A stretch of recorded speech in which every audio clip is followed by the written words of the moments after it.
मैनपुरी लोकसभा उपचुनाव के लिए डिंपल यादव को समाजवादी पार्टी ने प्रत्याशी बनाया है। हमारे साथ बातचीत के लिए मौजूद है कन्नौज से लोकसभा सांसद सुब्रत पाठक जी। सर, 2019 में आपने चुनाव हराया था, डिंपल एक बार फिर से लड़ने जा रही है मैनपुरी का लोकसभा का उपचुनाव। देखो, अब ये तो समाजवादी पार्टी का अपना निजी विषय है कि वो किसको चुनाव लड़ाते हैं। लेकिन ये समाजवादी पार्टी ने मैनपुरी में जिस प्रकार से श्रीमती डिंपल यादव को टिकट दिया है, इन्होंने अपने जो इनका चरित्र है उसी के अनुरूप ही उनको दिया है। क्योंकि क्या है कि समाजवादी पार्टी का जन्म तो समाजवाद के नाम पर हुआ, लेकिन फिर यह पार्टी का जब विस्तार हुआ तो ये हो गए जातिवादी। और फिर जब जातिवाद से भी आगे बढ़े तो ये हो गए परिवारवादी। तो परिवार के सिवाय कुछ नहीं था। मैंने बेटा मुख्यमंत्री, एक भाई कैबिनेट मंत्री, एक भाई राज्यसभा से सांसद, एक जो है भतीजा सांसद, दूसरा पोता सांसद, उसके बाद में बहू सांसद, विधायक सब घरों में इस घर में इस प्रकार के रहे। तो कुल मिलाकर, लेकिन उसके बाद में जब बारी आई और आगे बढ़े तो वंशवादी हो गए। तो वंशवादी माने मुलायम सिंह जी के बाद अखिलेश जी का ही नंबर आया, वहाँ शिवपाल के लिए भी कोई विचार नहीं हुआ।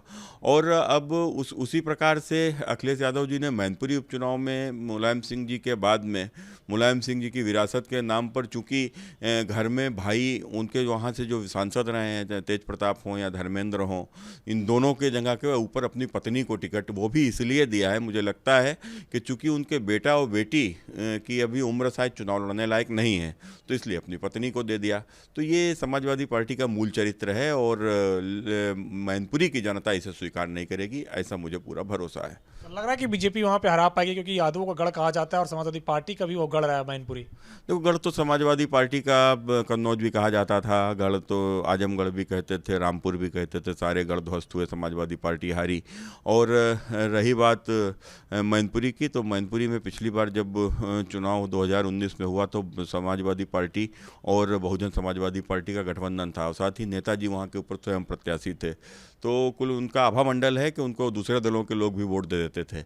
लेकिन उसके बावजूद भी बड़ी मुश्किल से 70-80 हज़ार वोट से ही मात्र नेताजी चुनाव जीते थे, बसपा के गठबंधन के बावजूद। तो इससे समझ सकते हैं कि चुनाव समाजवादी पार्टी का मैनपुरी से हारना तय है। मैनपुरी में इस बार भारतीय जनता पार्टी के भी एक से बढ़कर विधायक 2 हो गए हैं। एक आखिरी सवाल है, शिवपाल यादव ने कहा है वो 4 दिन में निर्णय लेंगे। आपको लगता है कि शिवपाल यादव डिंपल यादव को जीतने में मदद करेंगे या फिर डिंपल यादव को हराने में मदद करेंगे?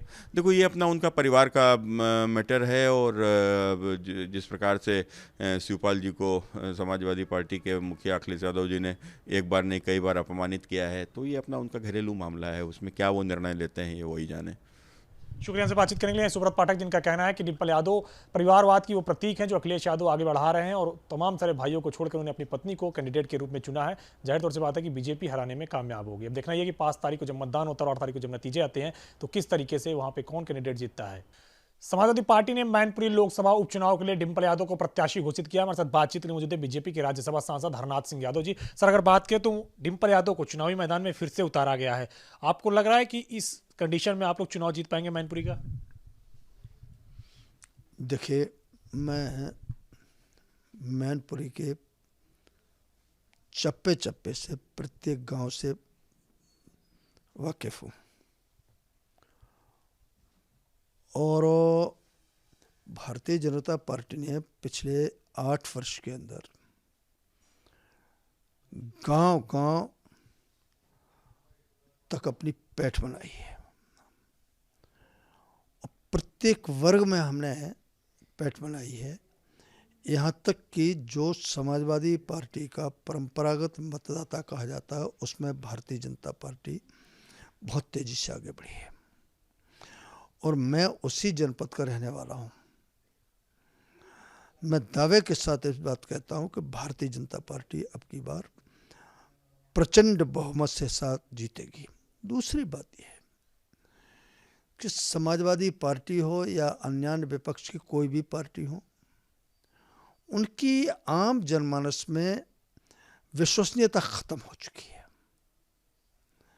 और लोग ये उनके चित्र चरित्र को, चाल चेहरे को पूरी तरीके से समझ चुके हैं कि इनके पास कोई नीति नहीं है, कोई रीति नहीं है, कोई चिंतन नहीं है और भारतीय जनता पार्टी के प्रति लोगों का अटूट विश्वास है कि भाजपा जो कहेगी वो करेगी। सर, अगर बात करें तो मैनपुरी लोकसभा क्षेत्र में यादव वोटर काफी ज्यादा संख्या में है और परंपरागत वोट जो है यादव वोटर वो समाजवादी पार्टी का रहा है। ऐसे में आपको लगता है कि आप उनको तोड़ने में कामयाब हो पाएंगे और बीजेपी के पक्ष में ला सकेंगे उनको? ऐसा है, यादव वोटर तो आजमगढ़ में बहुत ज़्यादा था, यादव आजमगढ़ को वो अपना अवैध दुर्ग मानते थे, सबसे बड़ा किला मानते थे, वो टूट गया। जब आजमगढ़ टूट सकता है तो मैनपुरी क्यों नहीं टूट सकता? दूसरी बात फिर मैं दोहराता हूँ कि भारतीय जनता पार्टी ने पिछले 8 वर्षों में कोई वर्ग ऐसा नहीं है जो पहले भले ही हमारे खिलाफ रहा हो जिसमें अपनी पैठ नहीं बनाई है। और मैं फिर कहता हूँ कि उनका जो परंपरागत वोट है उसमें भारतीय जनता पार्टी ने प्रवेश किया है और बहुत बड़ी संख्या में उसका हमको सपोर्ट मिला है और अब की बार भी मिलेगा। सर, आपको लगता नहीं कि नेताजी के निधन के बाद एक संवेदना है तमाम सारे लोगों की वहाँ के, और वो समाजवादी पार्टी को ही वोट करेंगे, इस तरीके से आपको कुछ लगता है? देखिए, ऐसा है, समाजवादी पार्टी की कोई शाख नहीं बची है जनता के बीच में। समाजवादी पार्टी का जो पिछले दिनों में जो चित्र लोगों के सामने आया है, अपराधवृत्ति का है, क्या नाम है, लूट खसोट का है, गुंडई का है, बदमाशी का, उससे लोग भूले नहीं। हाँ, और दूसरा इधर योगी जी की सरकार ने जिस तरीके से कानून व्यवस्था को लेकर के और जो काम किया है, जो गुंडे और अपराधियों को जिस प्रकार से उन्होंने डंडा चलाया है, तो इससे हर गांववासी जो है राहत महसूस करता है। जिस तरीके से हमने गांव के लिए, गरीब के लिए, किसान के लिए, मजदूर के लिए योजनाओं का क्रियान्वयन किया है और हर लाभार्थी को पूरा उसको लाभ मिला है, उससे भारतीय जनता पार्टी की शाख बढ़ी है, विश्वसनीयता बढ़ी है। इसके आधार पर हम ये कहते हैं कि मैनपुरी भी अब की बार एक नया इतिहास रचने जा रहा है और समाजवादी पार्टी के जो प्रत्याशी है बुरी तरीके से हारेगा, भारतीय जनता पार्टी का जीतेगा। एक आखिरी सवाल है, शिवपाल यादव ने अभी समर्थन नहीं किया, वो कहें कि 2-4 दिन में हम फैसला लेंगे, तो आपको लग रहा है कि वो डिंपल यादव को समर्थन करेंगे?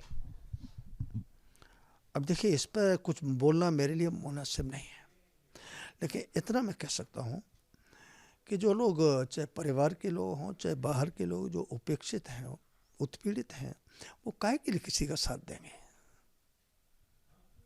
शुक्रिया हमसे बातचीत करने के लिए। ये हैं बीजेपी के राज्यसभा सांसद हरनाथ सिंह यादव, जिनका कहना है कि डिंपल यादव भले चुनाव लड़ रहे हैं लेकिन बीजेपी ने यादव वोटरों के बीच में अच्छा खासा काम किया है और वो इस बार बीजेपी के पक्ष में वोट करेंगे। हालांकि जब नतीजे आएंगे तब देखना होगा कि क्या कुछ होता है। कैमरा धर्मतरंग के साथ अविनाश तिवारी, एबीपी गंगा, दिल्ली।